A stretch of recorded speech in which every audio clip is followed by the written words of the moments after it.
Hello everyone. Today I want to show you how you easily can integrate OptiTUIO into your Unreal Engine project. Okay, so what I have here a simple setup. I have OptiTUIO running and I use a OT500 bundle, our smallest OptiTUIO bundle. I set it up here in front of my screen down here and basically calibrated it here in OptiTUIO to my 32-inch 4K screen. And as you can see, if I touch here now on my screen, right, then we already get some touch points. As an output, I simply created a Windows Touch output and assigned it with the same resolution of my 4K screen. And that's basically it. So if you want to know more about or more details about how to set up or calibrate OptiTUIO, we have a lot of movies in on our channel basically. So I will also link that down here. Okay. So the next step, what you have to do, let's open up Unreal Engine. So Unreal Engine is already running and I have a very empty project. I also take myself out here now because then you can see everything. So what we have to do, we simply have to create two simple blueprints. The first blueprint is a game mode, and we have to do that we are able to assign our own pawn or character, right? And the second thing what we will do, we will create our pawn, because in that pawn I will show you in the event graph how you basically fetch all that touch events from OptiTUIO. It's pretty simple, so don't be worried, and we are done very soon. Okay, so right click here and let's create a new blueprint. And the first thing will be a game mode base, and we call that OptiTUIO game mode. We don't have to do anything in that. We just have to create that game mode blueprint. And the second thing we have to do is create our own pawn, right? So we create a pawn and let's call that OptiTUIO pawn, right? Okay, so let's save that as well. And now we are going here to the world settings and we simply assign our OptiTUIO game mode as the game mode override. And now we are able to also assign here our OptiTUIO pawn as our default pawn class, right? So let's do that as well. And let's type here OptiTUIO pawn. Here we go. Okay. So now in our empty scene, you can see we have here our player start. If we press play and if I touch, nothing will happen. Even if I move the mouse, nothing will happen, because this is a very empty pawn with no functionality, no movement, nothing, right? So what we will do now, we will jump into our pawn and we will fetch some touch data basically from OptiTUIO, right? Okay, so I opened our pawn blueprint, and only thing I have to do here, I go to the event graph and let me delete all the default events, and then we right click and simply type touch. And if you see, we type touch here and then we get a couple of touch events, basically touch event 1 to 10. This is your first touch point will trigger that touch 1. If you keep your first touch point inside and you will touch with a second finger, with a second hand, with a second object, then touch 2 will be triggered, right? So this is important for all of you guys who want to develop multi-touch applications with OptiTUIO. And then if you scroll down, we also have here that yeah, let's call it that touch event without that number behind. So the universal touch, let's call it like that. So let me start with that. So as you can see, this touch event gives us a pressed event, a released, a moved, and a location and a finger index, right? So let's simply start with a print string here. So if I print a string here and then I say, okay, pressed, so the touch is pressed. If I touch later the touch screen, and we also want to get the location, right? And let's also print that.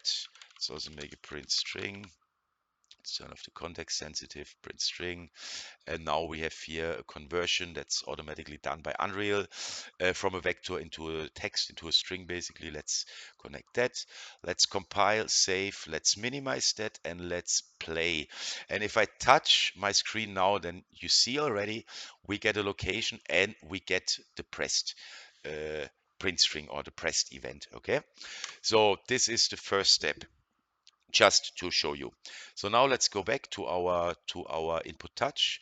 Let's say I want to spawn something wherever I touch the screen, right? To do that, or what I would suggest for simple application, we have a function called hit result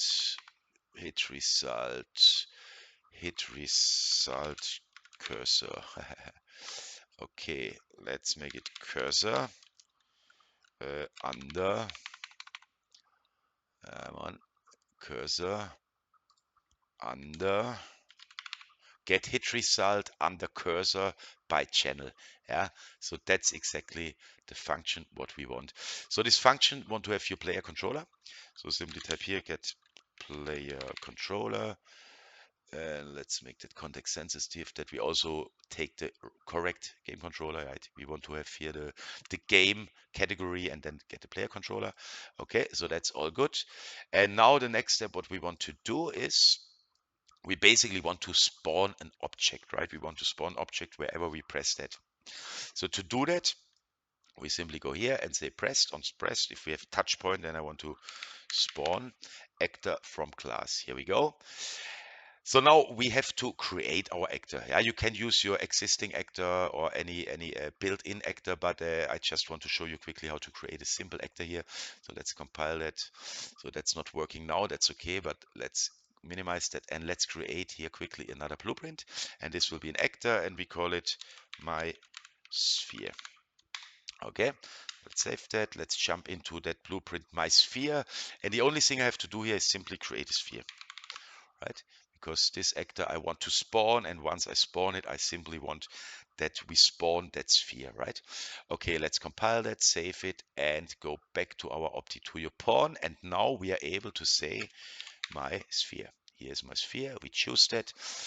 Now we need to know where exactly do I want to spawn it. Yeah, that's why we have here now to get the location. That's why we have here this this function get hit result under cursor by channel. Okay, so every time there is a touch point, my cursor will basically be under that or directly at that location where I touched. And to get it, I simply right click here and say split struct pin. Okay, so if I do that, then you have access to all that different outputs what that function will give you. And the only one we are interested in right now is that hit result location, right? So we also can do the same here. If you right click here, say split struct, then we have access to our, basically location, to our rotation and the scale, right? If we right click again and we say recombine struct pin and we simply drag and drop that vector to our transform here, then Unreal will also automatically convert that vector into a transform, right? So, and if we compile now, then our error is gone. And we should be able to spawn spheres on our floor. So this is saved, it's compiled, let's close it and let's touch the screen. And we have to start play, of course, else nothing will work. And as you can see, wherever I touch my floor now with my finger, we will spawn a sphere. Okay, to make that a little bit more clear, let's say maybe you want to make a kind of a top-down shooter, right? So we simply, let's go back here a little bit. We simply bring up here our player a little bit higher and we look down 90 degrees, right? So now we are looking top down onto the floor, and wherever I touch on my screen now, we will get a spawn of that sphere, right? So last thing I show you is, let's get back here to our OptiTUIO pawn. Let's say you want to have you want to paint something, you want to move your finger over the screen, and wherever your finger is, you want that a sphere is spawned, right? Then you also can use here that input touch moved and also connect it here to our spawn actor by sphere. Compile, save, close, play. And if I paint now here over my screen, then you can see wherever my finger is now on the screen, OptiTUIO will recognize that as a touch point and will spawn a sphere. I hope that helps you a lot for developing more applications with OptiTUIO in Unreal Engine. If you have questions, please put them down in the comments, or also let us know if you need more tutorials about OptiTUIO and Unreal Engine. Until then, bye bye.